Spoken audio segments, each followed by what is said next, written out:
तो दोस्तों कैसे हो सब लोग। ये आजकल हरियाली होगी, गेहूँ इतने बड़ी हो गई यहाँ। ये नीचे बरसिमी घास है। ये बरसिमी बूरी की कितनी अच्छी बरसिमी हो रही है। ये गाय को खिलाते हैं।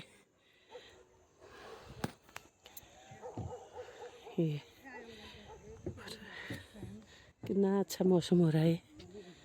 ये लोग तो कितना अच्छा मौसम हो रहा है। हाँ बहुत ही अच्छा मौसम हो रहा है। बरसिमी घास गेहूँ सब हो रहा है। आज बादल भी आए हैं।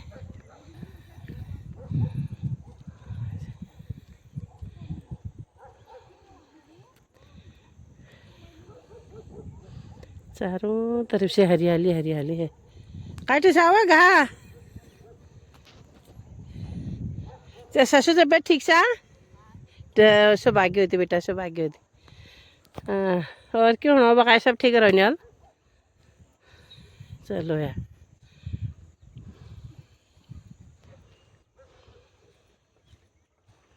ये है हमारे यहाँ का मौसम।